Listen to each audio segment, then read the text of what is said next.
Hello, my name is Sully and welcome back to my channel. Today we're doing a wrap up and we're doing a wrap up of all the books I read in the last 3 months. So let's get started. We've got the physical books here and all the digital books out in the digital sphere. So let's chat. I've read 9 books in the last 3 months. We'll start off with August. So in August, I reread a book that I have been meaning to reread for forever because I need to finish this series. And that is City of Brass. So I claim this is my favorite book in my favorite series, and yet I've only read the first one.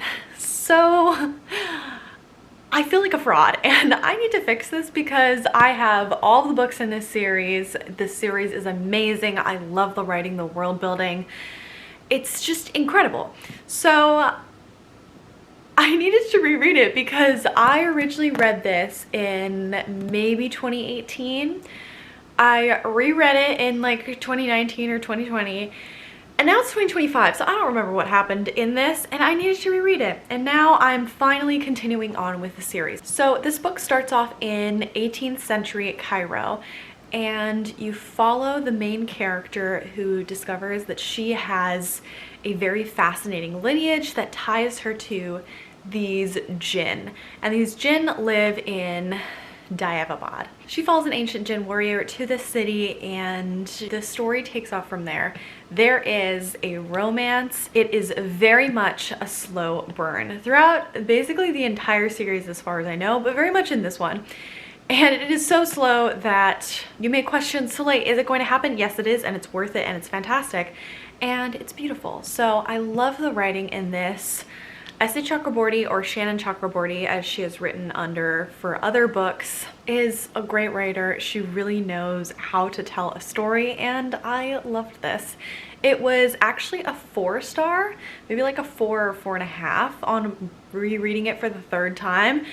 I don't know if that's just because I don't typically reread books and it wasn't as fun and exciting as it was the first time, or if I've just progressed as a reader and it just didn't hit as hard as it did the first time when I read it, which was a 5-star read. So this chonker was the only book that I read in August. Moving into September, I read The Rose Bargain by Sasha Payton Smith, and I read this as an ebook loaned from my library through Libby. Love Libby. I had heard some things about this. I don't remember who talked about it. Someone did somewhere here on the Bookosphere, and I was just sold.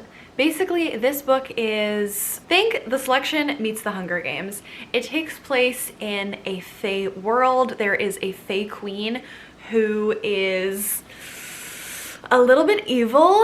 She basically gives out a gift of a kind, a bargain, for every person on their 18th birthday, and in return for that person getting whatever they wish for, she asks for something in return, and there is no negotiation. That is simply it. And depending on what the people are asking for, there's a huge spectrum of what they have to be giving up in return. Some people give up their fingernails, other people give up some teeth, other people forget all of their memories up to a certain point in their life, and other people don't remember what they gave up for the gift that they requested. The story starts off with the Fae Queen deciding to hold a type of competition for any of the eligible young women to be wed to her son. And that's where this takes a little bit of a turn into a competition, Hunger Games-esque style. She's having them go through a series of different tasks that are a little messed up in some cases, and it's very much a darker type of selection book. So it is YA, so there is some romance. There's not a lot of on the page spice, but there is romance, and I loved it. This was a 4-star read for me. Then I read The Fireborn Blade for my annual readathon, Draconathon, which I host with my friend Jade over at Jade Juniper. And this was the only book that I finished.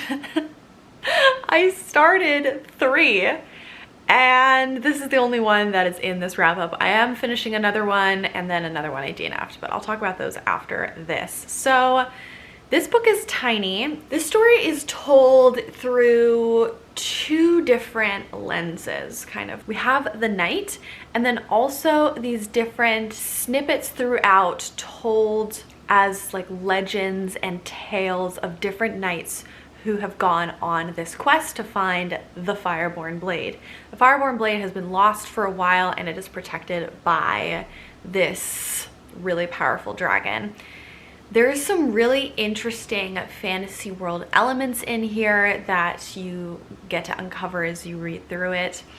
There is a queer romance. However, I went into this thinking that I was reading a queer romance story and it's basically lesbian knights.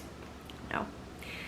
The queer romance is very minimal. It's barely there. I was reading the whole thing waiting for something to happen, and it wasn't really that present. The story overall is really interesting, but I just didn't care for most of it, and I was kind of lost a couple times, and truly for something this short, I feel like that shouldn't be the case. So what did I rate this? I gave this a 3.5 stars. I enjoyed it. I loved the potential, but it just wasn't really what I was looking for. Then I had the honor and the privilege of reading The Gingerbread Bakery by Lori Gilmore. This takes place in the Dream Harbor contemporary romance series. I have a couple of them right here. You've probably heard of the Pumpkin Spice Cafe or the Christmas Tree Farm or the Strawberry Patch Pancake House. So this was another book in this series. I have mixed feelings on some of these. I loved some of them and did not like others, but I digress. This one, the Gingerbread Bakery, I absolutely loved, and it was my favorite in the series. This is about two characters who have been present throughout this entire series and had a little bit of an animosity towards each other, and you don't know why. And the whole time everyone's kind of been begging the author to write their story because it feels like there could be some kind of fun romantic tension there, because they do fixate on each other a lot. So we finally get that story here, and it was so worth the wait, and it's very satisfying. It makes sense with the whole story. So this is about Annie and Mac. Annie is a baker in the Gingerbread Bakery that she has created from the ground up. She started it right after she graduated from high school. She's been doing little pop-ups at markets, and then finally was able to invest in her own infrastructure and create the bakery. And then Mac, who works at the local bar. And it's told through two different timelines, which I think works very well for this story. You go through the present day where they both are trying to prepare for their mutual friend's wedding, which is from one of the previous books, which is fun. And then also jumping back in time to when they were in high school and finding out what is the thing that caused this rift between them. And it's very fun. It's beautiful romance. I loved it. Spice, incredible. Just really good. I read it in like 2 days. I loved it. 5 stars. Then I read The Love Haters by Catherine Center. I love, well, actually, I don't know if I can say that. I previously thought I loved Catherine Center's writing, and now I've read 3 of her books and I'm a little mixed on it. So I read The Bodyguard, which is somewhere. Oh, it's too far away. I can't grab it. It's like all, you see the yellows? It's, I can't. It's too far away. I read that. Soon I will also talk about this and this. No, I can't yet. Later in this wrap up, I read the rom-commers, but this is about The Love Haters, which I did not love. I hated. Oh my god. This book was just horrendous. Let me remind myself what this book was even about, because I tried to burn it from my mind. Oh yes. This is about Katie, who is a video producer, and it's a weird start to the story because basically she takes on this task of creating a promotional video for the Coast Guard, and she's kind of forced into it because there's a lot of layoffs at her job, and not her boss, but maybe a higher level employee tells her that she really should do this in order to keep her job. And one of the people in this promotional video is this guy Hutch, who went viral for saving a kitten.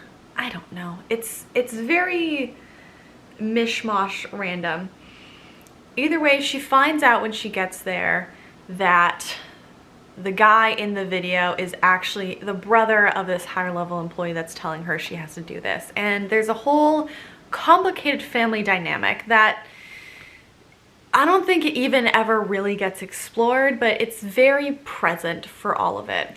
She ends up going down to Florida and filming this video, and there is a romance that takes off. The whole premise of this story is that this guy, Hutch, who works for the Coast Guard, who she's filming, is a love hater. He hates love, which I won't get into, but it's a terrible premise and it's thrown out the window almost instantaneously. Also, you need to know that there is a lot of discussion of body image in this book. It's very present throughout the entire story that Katie is dealing with a lot of self-confidence issues. She has body dysmorphia. There's nothing about her body that she loves, and she's trying to tackle this with her friend. I did not like how this was depicted at all. I don't think it was handled with care. It made me feel stressed as I was reading it. It made me feel very self-conscious about my body, which I'm usually not.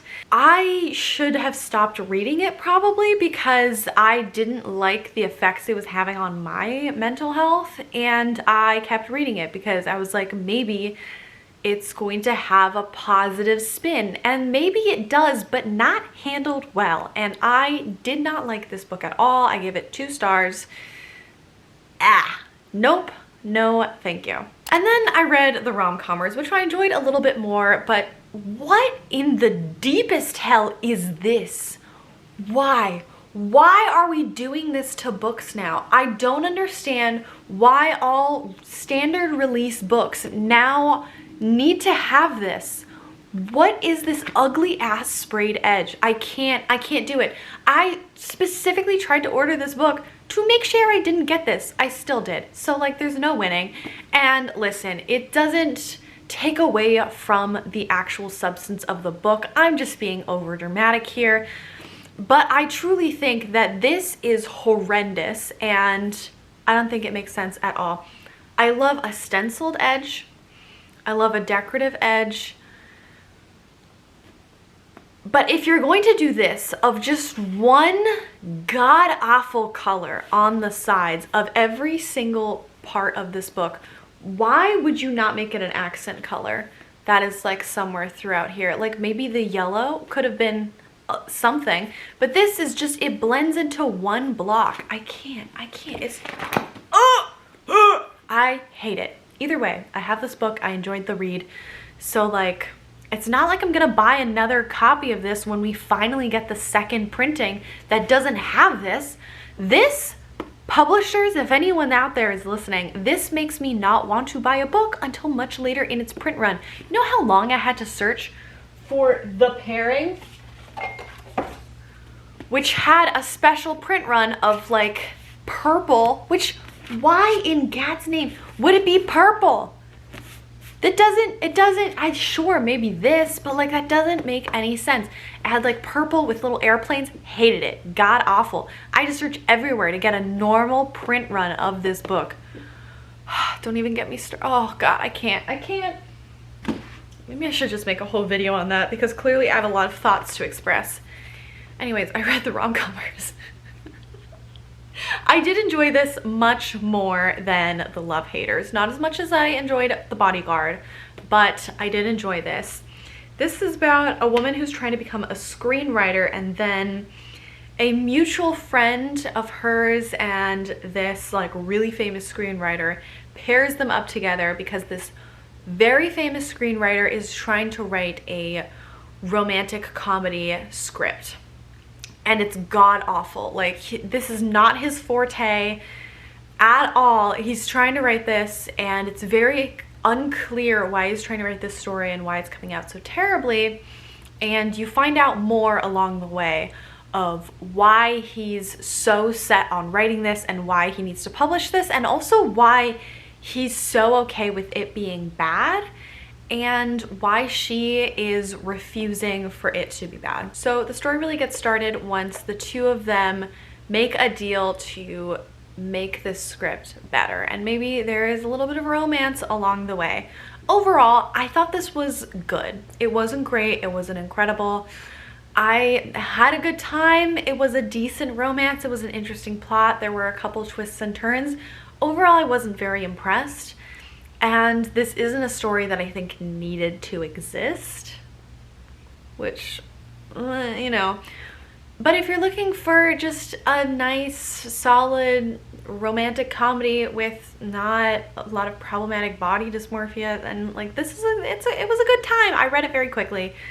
It was fun. I gave it 3.5 stars rounded up. So, you know, it was fine. Now it's getting interesting because now we get to talk about A Dance of Lies. And this is an edge I can get behind. Look, it's beautiful, it's decorative, it matches the aesthetic of the cover without being duplicative. It's gorgeous. Look at that. Incredible. Also, like, can we just give a moment? Can we just give a moment for the special edition that this is? I mean, truly just incredible. One more. Truly, the naked book here, like, they outdid themselves. They didn't need to go this hard, but they did, and it is truly gorgeous. And I wish I loved the book just a little bit more because of how beautiful this edition is. This edition is from Fairy Loot. So I enjoyed this. I wanted a little bit more from this book, and it was a solid read. I had a really good time. I definitely recommend it.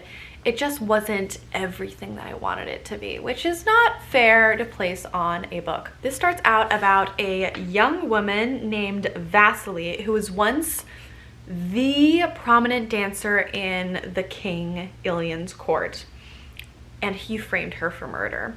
So she's been imprisoned for 3 years. She has a lot of chronic pain and a lot of chronic illness that is tied to her being in shackles for 3 years and not being able to move, being underfed, and all of the effects that that had on her body. Then after 3 years, he releases her and tells her that she has a task. She has to become a dancer once more and go to this annual festival and become his spy. She, of course, is dealing with a lot of these chronic illness, chronic pain symptoms that make it very difficult for her to become a dancer, much less the fact that she hasn't physically moved very much in 3 years. She was emaciated, she was underfed, she was starved for 3 years, and now she has to retrain to become a dancer when physically there are just some moves that she cannot do because she has nerve damage that will cause her body to go into shock trying to do specific movements too quickly. This is an own voices story, which makes a lot of the chronic illness and chronic pain parts of this story so compelling and well fleshed out because it is based off of first-hand knowledge and true research, which just makes the story so much more realistic, where you really see the consequences of some of these higher stakes in fantasy worlds and their effects on the people in these worlds. It's such an interesting take on a king's spy infiltrating a court and trying to get secrets for him. It's through this perspective of a dancer who's trying to reconnect with this past passion of hers and something that she used to love but now comes with so much trauma and baggage and is physically something that she is struggling to do like she did before. So she has to figure out different ways that she can still do this art form and different ways that she can be selected for this festival when she just isn't able to do things like she did before and has to figure out new ways of dancing. That part, very well done, very interesting, very well fleshed out. The rest of the plot basically takes place during this festival of her getting information of different things unraveling. What took away from the story is it dragged in a couple spots. There were some parts that felt a little bit unnecessary that really took away from the pacing of the story. And the romance was kind of all over the place. It felt like there were some red herrings and different things that were supposed to distract us, or maybe she just had a lot of different interests and was trying to figure out how to love again after she lost this trust in someone that she really trusted and believed in. Maybe that was it. But that just didn't work for me very well. So I gave this 3.75 stars, rounded up to a 4. Honestly, a great book, just didn't work for me in a couple spots, but that's very personal. So next. I finally read Project Hail Mary. I did read this on audiobook, but I've had a physical copy for years now.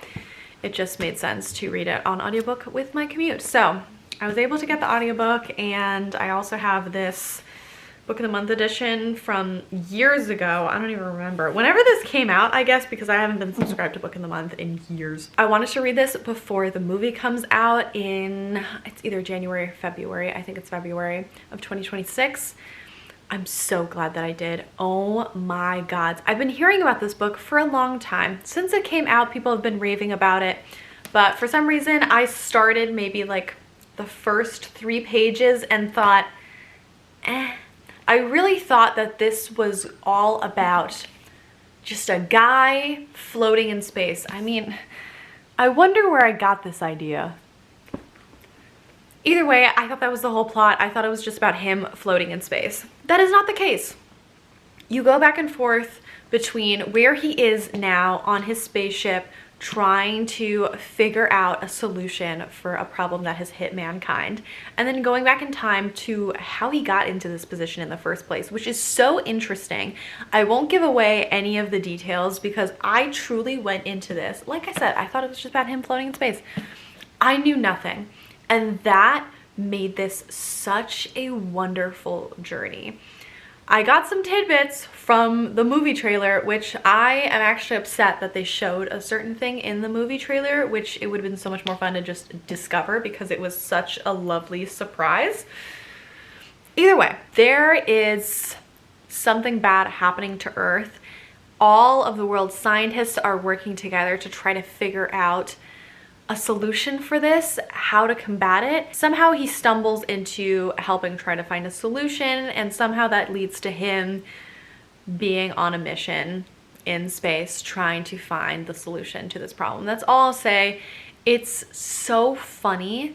It's so lighthearted, but also talking about these huge concepts of humanity, what it means to love, to be friends, to fight for what you believe in. If you're willing to risk your life to save all of humanity when that means giving up your own. About communication and otherness and belonging, and it's just, it does it all so well and in such a fun and hilarious way. I love this. This was a 5-star read. Highly recommend the audiobook because there is some,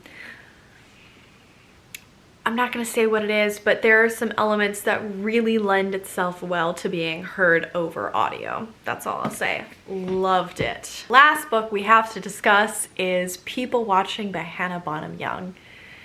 I'm just going to say it now, folks. This was a major disappointment. A major disappointment. This was one of my top 5 anticipated releases of this year. I was so excited for this for so many reasons. First of all, I loved Hannah Bonham Young's Out on a Limb. Read that, loved it. Since then, I've read one of her other books, which I didn't enjoy as much, but it was one of her further back releases, and I feel like she's grown a lot as a writer. Also, this, I mean, let's be real, the cover is just very autumnal. I was excited about when it was releasing in autumn, and it just sounded like my kind of book. It's about Prudence, who's always found solace in her introverted life in this tiny little tourist town in northern Ontario. She's always dreamed of going beyond that, but right now she's working in her father's gas station. She's writing poetry, and she and her dad are caring for her mom, who has been diagnosed with Alzheimer's and has a fading memory. Then Milo enters the town. He is very much a wanderer. He is a man of the land. He travels a lot and he's never really settled down, but he has come to Northern Ontario to help out one of his siblings, start up his business, and also help take care of his family because it's just a very turbulent time. All of that sounded good. And yet here we are. So I'm just going to start off by saying that Milo is possibly one of the least likable romantic characters I've read in a book in a very long time. He starts off as just being this grating caricature of a slutty bisexual man who is just sleeping around and is never gonna fall in love and is sleeping with anyone who comes across his path and only cares about the physical attributes of people and never stays in one place. No one can ever tie him down. And it's just, all of this is a caricature, and I hated that so much. When he meets Prudence, he is just immediately enamored with her and wants to take her to bed, and is also really intrigued by her innocent vibe, and it just felt gross to me. That is just so not for me at all. If that's for you, great, read the book, have fun, but that is just not what I want in a book and not what I'm looking for in a romance. No thank you. He is also dealing with a lot of emotional baggage, which is a little bit addressed in the book, not really. And the whole romance gets started with a classic "let me teach you how to have sex" trope, which I don't like to refer to books in tropes, but this is very much a trope, and this book hinges on this tropification of "let me teach you." And he's so turned on by her being a virgin, and she wants to learn from all of his slutty ways. And that is it. That is, like, I don't mean to boil the book down to that, but that's truly it. And I don't like that in books. It just never is done in a way that doesn't feel like it's over sexualizing virginity. If you have a book where it's done well, please let me know, because sure, in theory it sounds fun, but in practice it's never done in a way that doesn't make me feel you know? And I mean, maybe I should have known, but also Hannah Bonham Young's writing in Out on a Limb was so lovely, and especially that book dealt with an unexpected pregnancy. That's the whole plot of that book. And she handled that so well, so I thought something like this she would be able to do in a really interesting and nuanced, fun way. So, and she didn't. And that is my opinion. If you read it and you enjoyed it, I'm so happy for you, but for me, I've had a lot of problems with this book, and it was a 2.5 stars, which is a major bummer. Once again, I love Hannah Bonham Young and her writing, and I will keep reading her books, but this one was just a major miss for me. And I think that one of the issues with this book was editing. I think sometimes when authors who start off as indie authors are then picked up by a traditional publisher and one of their books does very, very well, sometimes the editing for that following book is lacking. And I think they just needed to take more time with this and edit it more, because what was that? Okay, I'm done. That's it. Those are all of the books that I read in the last 3 months. Yeah, and now we're already in November. So it was a real mixed bag, but let me know what you've been reading in the last couple of months, what you've been up to. If you recommend any books, please let me know. Or, you know, if you had any that you really did not like, I'd be interested in those too, because everyone has different reading tastes, and something you hated might be something I love, so you never know. Anyways, thank you so much for coming in, hanging out, and I will see you in the next one.